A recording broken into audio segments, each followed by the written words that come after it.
Hola, bienvenidos a Diálogos desde la Frontera. En esta edición abordaremos el tema de la migración y cómo esta ha venido modificándose. Actualmente nos encontramos frente a un panorama muy complejo debido a la gran cantidad de migrantes que van desde Centroamérica hacia Estados Unidos y que transitan por México. En esta ocasión vamos a platicar sobre un grupo muy específico, los niños migrantes.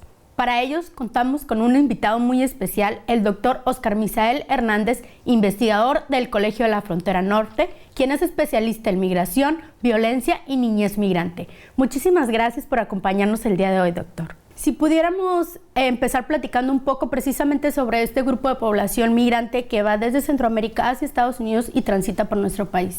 Muchas gracias por la invitación.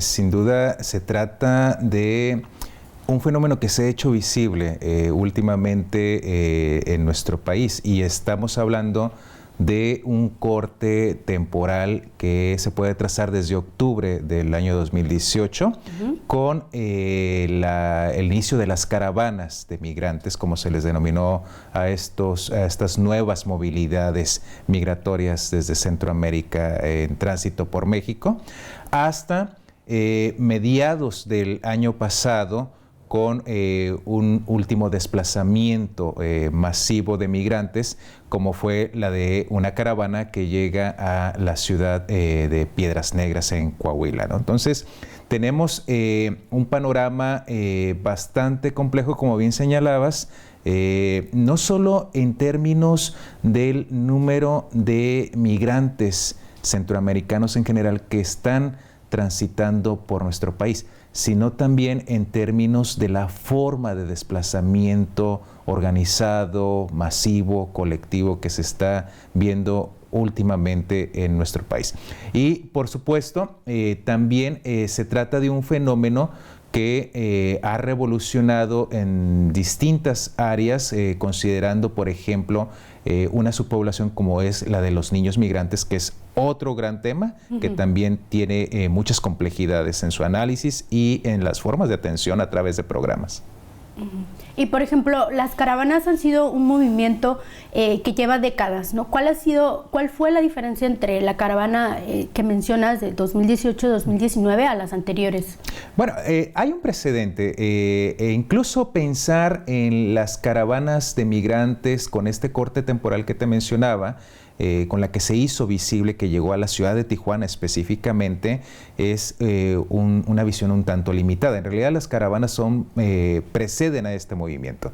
Hubo movimientos más amplios, pioneros, como fue el de madres migrantes centroamericanas que comenzaron a transitar por nuestro país, y después tenemos todo este movimiento de migrantes de Honduras, de Guatemala, de El Salvador, incluso de otros países, ¿no? El asunto aquí es que la organización colectiva de los migrantes es uno de los matices que viene a dar un sello distintivo a este tipo de movimientos, ¿no?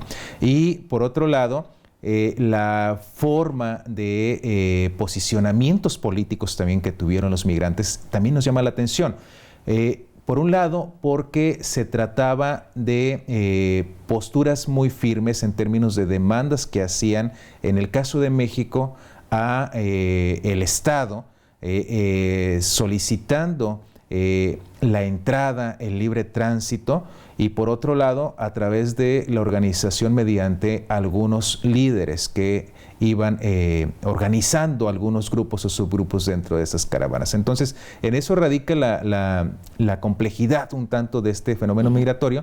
Lo que ya es más evidente es cuál es el propósito general de estas caravanas. Finalmente, México ha sido utilizado como un lugar de tránsito. El fin último de estas caravanas es llegar a Estados Unidos, solicitar el conocido asilo, pero también tenemos otro rostro de estos movimientos migratorios, que es el que últimamente, pues muchos de los migrantes que viajan en las caravanas se han asentado en nuestro país, es decir, también nos hemos transitado a convertirnos en un país de destino de migrantes, en especial con aquellos que están hasta la fecha en espera del asilo político y que por una política migratoria estadounidense, pues hoy en día están esperando en diferentes ciudades fronterizas a lo largo del norte de México. Y para ahondar un poco más o especificar la cuestión de la niñez migrante, ¿quiénes son estas personas migrantes que venían en esta caravana, ¿no? Específicamente? Bueno, como se ha tratado el tema de las caravanas desde las ciencias sociales y particularmente lo que hemos hecho en el colegio es elaborar diagnósticos. Se han hecho este tipo de trabajos con el propósito de documentar características sociodemográficas de quienes viajan en las caravanas, las trayectorias durante todo el tránsito migratorio propiamente, por cuáles rutas pasan, cuáles riesgos se están enfrentando en este camino, pero hay datos también muy específicos que ya nos dan pistas sobre esta subpoblación a la que estás aludiendo, como son niñas, niños, adolescentes migrantes, ¿no? Al menos lo que muestran los diagnósticos que elaboró el COLEF, primeramente con la caravana que ingresó en 2018, es que hay alrededor de un 20% de los migrantes que viajan acompañados. Y estos son datos que compaginan también con otro diagnóstico que fue el de Piedras Negras. Coinciden mucho las estadísticas. Entonces, esto ya nos da pistas de que viajan muchos de ellos con familiares. Lo que encontramos en un diagnóstico realizado en las ciudades de Reynosa y Matamoros también coincide mucho con estos datos. Alrededor de un 19.5% de las personas de migrantes en Reynosa que llegaron en una caravana viajaban con entre 3 y 5 acompañantes, mientras que un 14.6% de los que llegaron a Matamoros andaban en una situación también bastante similar. En otras palabras, al menos entre un 20 y un 30% de las personas que viajan en caravanas viajan con menores de edad. Bueno, y durante este tránsito después del corte le dejamos la pregunta, ¿cuáles son los riesgos que tienen al cruzar y transitar por México? Vamos a una pausa y regresamos con la pregunta. Estamos de regreso en Diálogos desde la Frontera con el doctor Óscar Misael Hernández, quien nos está platicando sobre la caravana de migrantes y específicamente sobre los niños migrantes. Nos comentaba, doctor, sobre los riesgos que pueden llegar a tener estos niños al cruzar por México. Bueno, lo que nos ha mostrado tanto algunas investigaciones de corte sociológico, antropológico y de otras vertientes en nuestro país, incluso algunos reportes de periodistas o de organizaciones internacionales, es que los migrantes en general que pasan por nuestro país de forma irregular viven una serie de riesgos. Y estamos hablando de riesgos tales como asaltos, como los secuestros propiamente. Creo que tanto la Comisión Interamericana de Derechos Humanos como la Comisión Nacional de Derechos Humanos han puesto énfasis en ese tipo de riesgos y sobre todo de peligros que viven innumerables migrantes, ¿no? Hay otros riesgos también, por ejemplo, como riesgos por accidentes o riesgos de salud durante el viaje, etcétera, ¿no? Que viven los migrantes y por default la población de menores de edad que viaja al menos en estas caravanas pues también están expuestos a este tipo de riesgos. No se ha explorado específicamente qué riesgos han vivido los menores de edad que viajan en las caravanas. Lo que sí se ha investigado y se ha analizado son los riesgos que viven menores migrantes o niños, niñas y adolescentes migrantes que viajan pero no acompañados. Puntualmente, lo que se ha encontrado es que ellos han estado expuestos a situaciones como las que ya describía, pero también a otro tipo de situaciones como son, por ejemplo, las extorsiones. Y aquí viene un dato muy interesante, ¿no? Son extorsiones que provienen en su gran mayoría de autoridades. ¿Sí? Entonces, esto es un dato muy importante, pero también bastante vergonzoso para el Estado mexicano, ¿no? Y por otro lado, están también en constante riesgo los menores no acompañados, menores migrantes no acompañados cuando llegan a las ciudades fronterizas. O la situación de tránsito irregular, de no acompañamiento, los expone a un actor por demás conocido en nuestro país, como son aquellas personas que facilitan el cruce de los migrantes a cambio de algún pago, ¿no? Con la idea de llevarlos de forma irregular a los Estados Unidos, ¿no?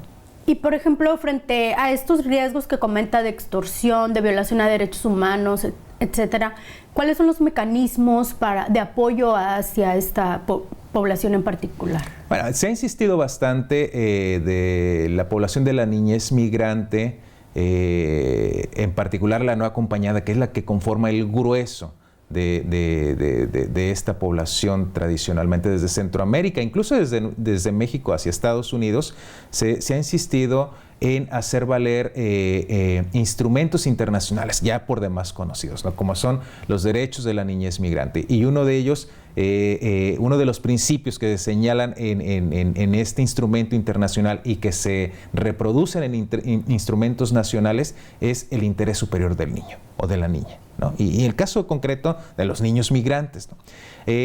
Otros principios son enfatizar que ellos tienen derechos en nuestro país, al menos durante su tránsito, independientemente del estatus migratorio. Es decir, si ellos requieren servicios de salud, si ellos requieren servicios de educación, el Estado mexicano está obligado a cumplir con eso por el protocolo que ya existe a nivel internacional. De ahí se han derivado otros instrumentos como son los modelos de atención y protección de la niñez migrante en tránsito desde el año 2006 o 2007 particularmente, que es uno de los que rigen mucho las acciones que instrumentan autoridades migratorias en particular y algunos albergues oficiales a lo largo de la frontera norte. O sea, hay un marco jurídico de protección a esta población, pero la realidad muestra otra cara de este panorama. Lo que reportan muchos niños, niñas migrantes, y estamos hablando, por ejemplo, el caso de la población de niños migrantes que viajan no acompañados por nuestro país, estamos hablando de rangos de entre los 12 y los 17 años de edad, ¿sí? Y esto es un patrón general, es un patrón también histórico, ¿no? Y entre la población de niños migrantes que viajan acompañados, en particular los de las caravanas, se trata de chicos que en su mayoría son menores de 12 años de edad, ¿sí? O sea, son chicos muy pequeños, ¿no? Entonces, hay todo un panorama de instrumentos de protección hacia la niñez migrante. Son una subpoblación que está más expuesta, más en riesgo cuando se trata de aquellos que viajan no acompañados, en menor medida los que sí viajan acompañados, pero eso no quita que haya una condición de riesgos o de peligros latentes, ¿no? Y esto también yo creo que hay que verlo en un trasfondo. O sea, ¿cuáles son los orígenes o un poco los motivos que orillan a muchos de los niños migrantes no acompañados a emprender un viaje? ¿Sí? Y cuáles son también los motivos que subyacen a que algunas familias, a pesar de estos riesgos, viajen con sus niños o sus niñas o adolescentes, ¿no? Este es otro gran tema, ¿no? Entonces, los datos, por ejemplo, que nos muestran algunos gobiernos, como son en Centroamérica, Honduras, Guatemala, El Salvador, datos muy recientes lo que muestran es que entre un 40 y un 70% de esta población vive en situaciones de pobreza y otro tanto en condiciones de extrema pobreza.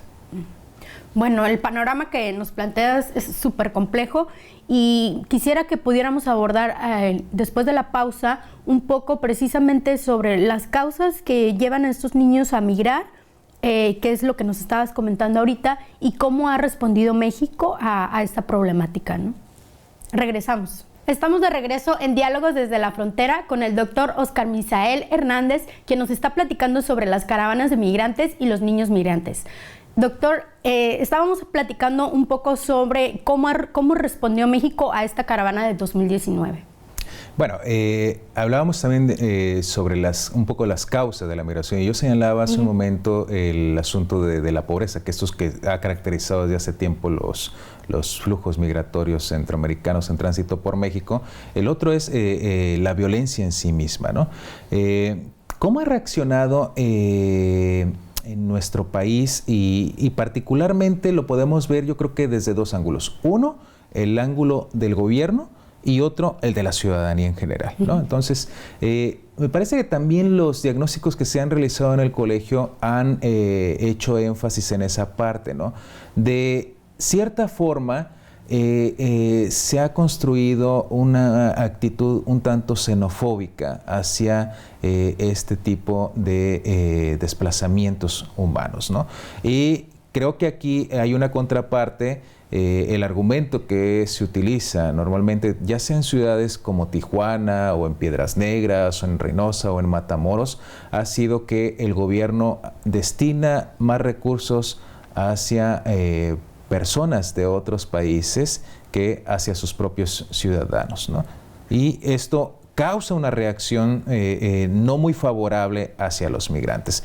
Esa es una de tantas. Tenemos también reacciones de corte más cultural en términos de los estigmas que algunas personas mexicanas tenemos hacia ciudadanos centroamericanos, ¿no? Es otra dimensión del problema también, ¿no? Estos episodios que nos comenta que fueron de 2019, particularmente en Tijuana y en otras ciudades fronterizas, ¿cómo podemos nosotros como ciudadanos de estas ciudades fronterizas afrontar esta problemática o esta situación tan compleja que viven los migrantes que vienen hacia la frontera y que esperan cruzar a Estados Unidos? Bueno, yo creo que el primer paso es que hay que saber cuáles son nuestros propios derechos, ¿sí? Y cuáles son los que tienen otras personas que están en tránsito. O sea, no están invadiendo absolutamente a nadie, es un derecho constitucional y esto es algo que debe socializarse, debemos reconocer el derecho de otros, ¿no? Un segundo paso es hacernos conscientes de que para exigir los derechos, pues primero hay que respetar los de otros también, ¿no? Y un tercer paso tal vez sea empezar a construir una conciencia de solidaridad hacia otras personas en condiciones no solo vulnerables, también en condiciones de vulneración, es decir, hay actos de agresión directamente hacia los migrantes a nivel físico, a nivel simbólico, etcétera, ¿no? Y eso nos debe hacer repensar la situación que viven estas familias, en especial cuando estamos hablando de menores de edad, en particular cuando estamos hablando de niñas, como es el caso que para quienes el riesgo aumenta en sobremanera, ¿no? Los casos que se han evidenciado tanto por organismos de derechos humanos como nosotros mismos desde la academia, lo que ha mostrado es que a final de cuentas esta subpoblación de menores de edad, cuando tratamos con otro tipo de variables como es el sexo, la edad, la etnia incluso, el nivel de riesgo aumenta, ¿no? Entonces yo creo que esto requiere a final de cuentas de una conciencia colectiva entre los ciudadanos, ¿no? En la medida en que nos hagamos conscientes de la vulnerabilidad y de la vulneración que viven otros, tal vez en ese momento empecemos a tomar otro tipo de actitudes. Y, por ejemplo, para aquellos que nos ven, ¿cómo podemos apoyar específicamente a esta población migrante de niños no acompañados? ¿Hay alguna asociación o cómo podemos apoyar nosotros? Bueno, hay una serie de organizaciones. Yo soy de la idea de que de no ser por las organizaciones no gubernamentales, de no ser por asociaciones religiosas, la situación de que viven los migrantes, en particular estos últimos de las caravanas, sería aún más compleja de lo que ya es en nuestro país. Creo que son este tipo de asociaciones y ONGs las que han salido al quite para atender a la población de migrantes y también son el eje que nos permite, si nosotros lo queremos, empezar a forjar lazos de solidaridad a través de donaciones, a través de productos como son alimenticios, a través de donaciones en efectivo, etcétera. Pero también podemos hacer, y estas las tenemos a lo largo de la frontera, pero también lo que podemos hacer, un primer paso es pues no agredir a los otros, ¿no? O sea, esta es una buena iniciativa. Ya el segundo paso es, claro, ser solidarios y vincularnos con este tipo de asociaciones, hacer donaciones, etcétera. Pero esto, por supuesto, es un asunto de moralidades personales y de intereses ciudadanos por apoyar a otros, ¿no? Hay que considerar, insisto en que niños, niñas y adolescentes son los más vulnerables. Por supuesto, hay una multiplicidad de situaciones que viven ellos y sus familias migrantes. Tampoco se trata de romantizar a las poblaciones de migrantes, como nosotros, como ciudadanos mexicanos u otros que hay en otros países, somos, a final de cuentas, humanos, no somos entidades perfectas, ¿no? Todos tenemos una diversidad de comportamientos y de actitudes, y es el mismo caso de los migrantes, ¿no? Pero sí se necesita otro tipo de actitudes y otro tipo de formas de ser solidario. Y, por ejemplo, ya para finalizar, ¿qué es lo que está pasando actualmente con estos niños migrantes que venían en la caravana? ¿Dónde están? ¿Se han regresado? ¿Siguen acá? ¿Qué es lo que pasa con ellos? Derivado del protocolo de protección a migrantes, que se trata de una propuesta que ya se hizo realidad de una política migratoria derivada de Estados Unidos y que México acepta, pues las familias de migrantes de las caravanas en gran medida están a la espera en las ciudades fronterizas de nuestro país, ¿no? Con altibajos en el número de solicitantes que están esperando que les den los turnos o que les hayan llamado los jueces migratorios en los Estados Unidos. En experiencias como es la frontera de Tamaulipas, niños y niñas siguen con sus familias, ¿sí? Incluso ha habido un tipo de estrategias no solo de supervivencia, porque a final de cuentas algunas familias vienen con recursos, ¿sí? Otras están recibiendo recursos de familiares ya en Estados Unidos, sino también otras más están buscando formas para sobrevivir. Los padres se subemplean o se emplean temporalmente, algunos niños también empiezan a colaborar en esto, algunas autoridades oficiales empiezan a entrar el quite, los niños esperan. Es una espera no solo física, es una espera no solo de tratar de sobrevivir en términos económicos, sino también es una espera emocional en la frontera. Bueno, muchísimas gracias por acompañarnos el día de hoy con este tema tan interesante, doctor. Muchas gracias a ti y muchas gracias al programa Diálogos desde la Frontera. Un placer. Y a ustedes muchas gracias por sintonizarnos. Antes de irnos, les recuerdo que sigan nuestras redes sociales y si desean escribirnos lo pueden hacer a dialogosdesdelafrontera@colef.mx, donde pueden mandarnos todos sus comentarios. Me despido y nos vemos hasta la próxima sesión de Diálogos desde la Frontera.